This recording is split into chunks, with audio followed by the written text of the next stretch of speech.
네, 안녕하세요. 매부리원 여러분. 요즘 집값이 주춤한데요. 사실 정부가 올 초에 특례 보금자리로, 일명 특례론을 확 풀면서 집값이 반등했죠. 그러다가 다시 요즘 특례론을 축소했는데요. 마치 수도꼭지를 잠그듯 유동성을 틀어 막자마자 요즘 또 거래가 잘 안 되고 있습니다. 그런데 더 중요한 건요, 이게 끝이 아니라는 거죠. 내년 초에 더 큰 유동성이 옵니다. 바로 신생아 특례 대출인데요. 오늘은 이 신생아 특례론이 미칠 영향에 대해서 한번 이야기해 보려고 합니다. 10월 30일 매일경제 기사인데요. 내년 신생아 대출 27조를 푼다, 이러한 내용입니다. 국회 예산정책처가 이 국토교통이 예산안 분석을 했더니 국토부가 내년 주택구입자금 대출 34조 9천억 중 26조 6천억을 신생아 특례 대출로 잡아놨다는 겁니다. 자, 여기서 먼저 이 26조가 어느 정도 규모의 유동성인지를 생각을 해보면요. 올해 초 우리 금리가 이 고공행진했을 때 정부가 소득을 안 보는 특례 대출을 꺼냈는데 그때 그 예산 한도가 40조였고요. 지금 그거는 이미 40조는 다 소진을 했습니다. 40조 빨리 소진하고 이 올해 초 급락하던 부동산이 다시 반등했죠. 여하튼 이때 이 특례론이 40조였는데 이거의 65% 정도 규모 26조죠. 그 대출이 또 나온다는 거예요. 그럼 이번에 이 26조는 누구한테 가냐? 자녀를 낳은 가족에게 갑니다. 신생아 특례 대출은 뭐죠? 자녀를 출산한 가족에게 최저 1%대로 대출을 해주는 겁니다. 신생아 특례 대출은요. 소득 1억 3천만 원 이하 출산 부부에 대해 주택 구입 대출을요. 최저 1.6%에서 3.3% 금리로 해준다는 겁니다. 최저가 1.6%입니다. 금리가 우선 시중은행보다 매우 저렴하기 때문에 이건 굉장히 관심이 많을 거고요. 그런데 정부가 이렇게 이 금리를 1%대로 해주는데 요 26조를 쓴다는 겁니다. 정부가 우선은 8조 7,670억 원은 직접 빌려주는 거고요. 나머지는 시중은행이 대출을 해주며 금리의 일부를 보전해 주는 겁니다. 그렇게 아이 낳은 집들이 저리로 낮은 금리로 대출을 받도록 하는데 26조를 쓴다는 겁니다. 자, 그러면 이게 왜 굉장한 파급 효과가 있냐면요. 우선 신생아 특례 대출은요. 자녀를 낳았거나 낳을 계획이 있는 신혼부부들은 굉장히 이걸 받으려고 하겠죠. 다른 정책 대출에 비해서 소득 기준이 굉장히 넓습니다. 맞벌이 기준 1억 3천이면요. 웬만한 대기업 혹은 중소기업, 그러니까 웬만한 맞벌이면 요 신생아 대출을 받을 수 있는 거고요. 이런 분들이 그동안에는 디딤돌 대출이나 이런 게 소득이 초과돼서 못 받았지만 이런 최저금리, 낮은 금리의 대출을 이용할 수 있는 겁니다.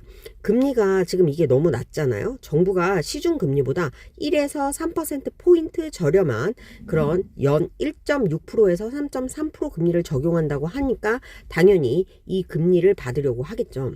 또 주택 대상 범위도 매우 넓습니다. 주택 범위가 9억 원 이하, 대출 가능액이 최대 5억 원 이하입니다.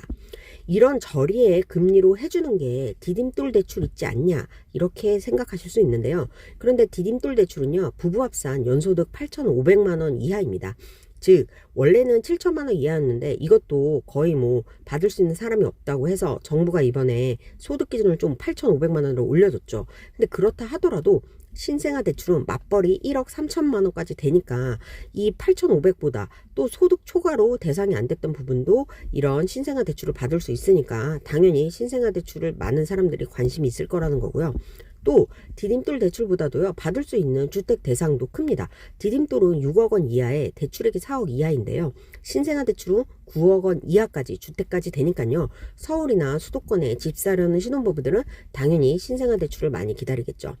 또 일반 특례론보다도 금리가 쌉니다. 일반 특례 보금자리론은 물론 있죠. 이거는 정부가 최근에 이 특례 대출을 축소하면서 6억에서 9억 원 구간은 사라지고 그래서 이젠 주택 6억 원 이하의 대출은 가능하지만 이 특례 대출은요 금리가 3에서 4%대고 또 많이 나올 때는 5%대도 나오기 때문에요 1.6에서 3%대의 신생아 대출이 금리적인 측면에서 훨씬 더 이득이기 때문에 신혼부부라면 아무래도 신생아 대출을 기대하고 있다는 겁니다. 그래서 결론은 당연히 이 신생아 특례 대출은 9억 원 이하까지 되고 서울 아니면 수도권 신축 아파트를 사려는 분들은 신생아 대출을 기대할 수밖에 없고 또 금리도 당연히 낮고 대출 금액은 더 크고 대출 가능 주택도 더 크다 보니까 당연히 이걸 기다리는 거죠. 그런데 신생아 대출의 가장 중요한 조건이 뭐였죠? 대출 신청일 기준 2년 내에 출산한 자녀가 있어야 한다는 거고 요게 내년 초부터 신생아 특례 대출이 시행된다고 했잖아요. 그래서 23년 출생아, 올해 출생아부터 적용이 되는 거거든요.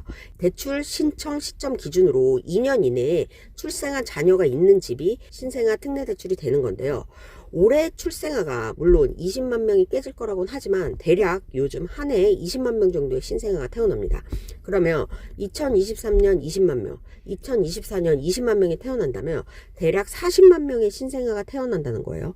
그러면 이 신생아가 있는 가정 중에서 소득 1억 3천만 원 이하라면 1에서 3%대 신생아 대출을 받을 수 있다는 겁니다. 물론 이 모든 신생아가 태어난 가족이 이 대출을 받을 수 있는 건 아니겠죠. 그러나 대략적으로 우리가 산술적으로 생각을 해봤을 때 40만 명의 그 아이가 있는 집 중에서 물론 중복된 집도 있겠지만 아무튼 소득이 1억 3천만 원 이하면 최저 1%대 대출을 받을 수 있다는 겁니다. 또 여기서 중요 포인트는요.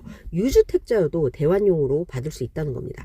그러니까 내가 이미 대출이 있어도요. 내가 만약에 2년 이내에 출생아가 있어서 신생아 특례 대출 대상이 되면요. 대환도 이 신생아 대출로 가능할 거라는 거죠. 왜냐하면 정부가 보도자료에서요.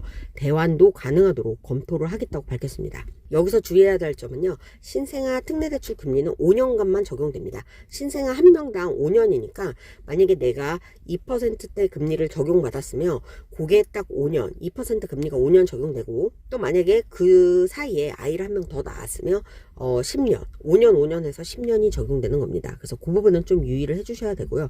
근데 그렇더라도 5년만 적용이어도 굉장히 시중 금리보다 3%포인트 이상 저렴한 금리이기 때문에 당연히 이 조건이 된다면 주택을 구입하려는 분은 신생아 특례 대출을 받을 것 같다. 이런 생각이 들고요. 지금 미국이 금리를 내리지 않고 또 시장에서는 장기간 고금리가 지속될 거란 전망이 많아요. 그런데 신생아 특례 대출을 이용하면요. 금리 1에서 3%대로 이용할 수 있으니까 기회가 된다면 많이 받으려고 할 것 같고요. 당장 올해 태어나 20만 자녀가 있는 가구 또 내년에도 태어날 대략 20만 명의 가구 중에서 소득 1억 3천만 원 이하는 대상이 될 거고요. 물론 여기서 출생률이 지금 뭐 떨어지고 있으니까 출산율이 더 떨어지면 요 한 해 20만 명이 안 될 수도 있지만 여하튼 20만 명 내외의 가정들은 잠재적인 이런 신생아 특례 대출의 대상이 될 수 있다는 겁니다. 그래서 대출을 풀어주고 유동성이 공급되고 그러면 당연히 부동산 시장에 영향을 미치죠. 우리 신혼부부들의 가장 큰 걱정은 내 집 마련입니다. 신혼부부는요 주택시장의 신규 수요고 이 신규 수요인 신혼부부들이 집을 사고 싶어도 돈이 없어서 집을 못 샀는데 이번에 이렇게 정부가 최저 1%대의 금리로 대출을 해주겠다. 내년에 요 대출을 위해서 26조 원을 풀겠다. 26조 원이 지금 출격 준비 중이라는 겁니다. 그렇다면 시장에 분명한 매수세가 될 것으로 보이는데요. 내년도 부동산 전망 어떻게 생각하시나요? 매부리한 분들의 의견 궁금합니다. 댓글로 남겨주세요. 감사합니다.